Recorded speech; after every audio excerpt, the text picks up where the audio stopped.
For travel, it's very resilient. After COVID, people really treasure the moment they can travel with their families and friends. So what we have seen is for domestic travel, we are looking forward for the Chinese New Year's pickup. All the families are gathering together for their family reunions. And also it's a great time for people to travel around the world. Last Chinese New Year, Australia, New Zealand, and South Africa were the top 3 travel destinations for long haul. Especially there keep on to be new policies coming out. Correct. From the central government, it seems that from local government as well, to stimulate the economy by policies. Yes. Whether that will have an impact on people's mentality. Maybe the Spring Festival is a good occasion to find out. Absolutely, absolutely. The government is trying very hard to stimulate the spending, and travel have a very good leverage because when we bring people from wealthy area into inland, we're able to create more job opportunities. People are going to shop in these areas and lift the economy in these regions. Stimulate domestic consumption, that has been a slogan going on for quite some time. How effective do you think it has been? I think government takes mainly 3 measures. The first one is the monetary policy, which is very effective. It stabilized the stock market. The second one is fiscal policy. And if you incentive people to travel, normally travel can represent 10% of the GDP growth and 10% of the job opportunities. So it's very effective. The third one is the structure change, which the government and industry are working very hard. China has been practicing what they call unilateral opening up policy, meaning international visitors coming to China usually have maybe 2 weeks visa-free. But do you see that having a much more welcome, is it a welcoming signal to international visitors? So far, what is the impact? Yes. Much result? Very good growth. If we look at the global markets, Thailand does the best job. The inbound contributes more than 10% of their GDP growth. France, Spain, Italy also does an excellent job. Inbound contributes significantly to their GDP growth. USA, with such a big economy, inbound contributes to 2 to 3% of the GDP. So there is a huge opportunity for us. So what we have done is given free visa to about 40 countries, and for the other countries we offer in-transit visa, and the in-transit hours is extended from 72 hours, which is 3 days, to 240 hours, which is 10 days. So people feel very convenient to travel into China. And moreover, when we invite 2,000 global partners into Shanghai for our global summit, after the summit, we chartered 6 big planes to take them from Shanghai to Zhangjiajie, where the movie Avatar was filmed. They were all so pleasantly surprised. They told me China is so safe, very clean, people are very friendly, you have rich history, the infrastructure such as high-speed railway is outstanding, and the price is very reasonable. So I think through travel, people really see what's going on in China. And seeing is believing. It's much better than what you hear on the news. Chinese businesses now is embracing a new wave of going global. Of course, there's a complexity of reasons why this is happening. Trip.com Group has been a pioneer in doing that. You're a global company. I remember you told me years ago, we are not just Ctrip anymore.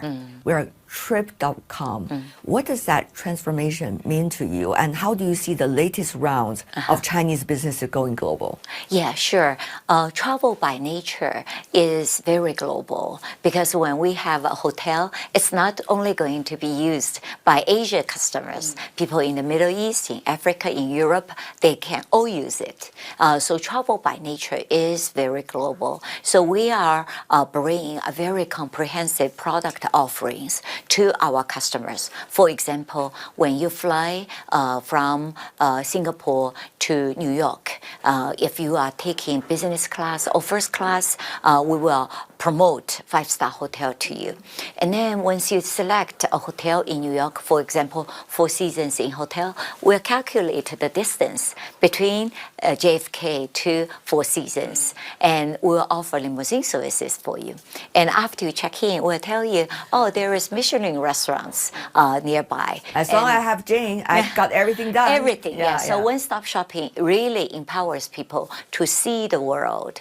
The second thing we are doing very well is customer service level. If you call our call center, within 30 seconds, we can use 30 languages to help you to solve the issues. Right. And if something happened during your trip, for example, there was a tsunami in Japan, Middle East might have some conflicts, within 2 minutes, our team will reach out to the customers and make sure we transfer them to the safe hotel. We offer hot meal, hot shower, and if they decide to come back to their home countries, we'll make prioritized arrangement to make sure they are home on time. You know, Chinese business is going global in a new wave. Yeah.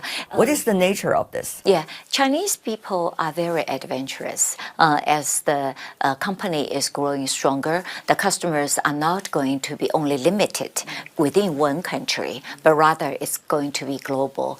Just like what happened in Japan, in Korea, they have been in phases, starting from a domestic company, gradually serve more and more customers and developing more and more business relationship in the global markets, which is very positive. But of course, there has, because of probably information deficit, so when Chinese companies going global, there seems to be misunderstanding and things like that, saying, oh, the Chinese are coming, you know, almost like a threat or a challenge.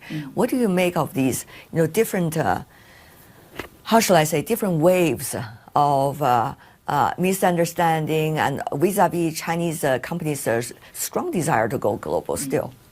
Yeah, if you look at in the 80s, when Japanese companies went to USA, it's similar, right? Oh, Japanese are coming. But if your product is good, service is good, consumer will have a pick. I believe whichever company offers the best product with excellent customer service will be very liked by their consumers. So it should be coming down gradually. China-U.S. relations, as you said, you're in the travel business, Jane. And you need to have global partners. You need to have global operations as well. China-U.S. relations, as a result, as one of the most important bilateral relations, certainly matters in your business and to yours particularly. What is the temperature you're feeling right now? Travel globally contributes quite a lot to 10% of the GDP growth rate, 10% of the job opportunity. So wherever we bring our customer to, almost every country wants to fight for Trip.com customers. Travel is something that can bring people together. Our mission is that while we are sending people far away, we are bringing the world closer. Travel enables people to see what's really going on in each country and present a very fair picture to all the travelers. So I feel that during the challenging time, travel even play a more important role to bring people together. So we are very positive to promote different countries, different travel destinations to our global customers. So you remain hopeful? Yeah, very positive, very hopeful. For the next 4 years and beyond? I think so. All right. Jane Sun, thank you so much, as always. Thank you so much for having me.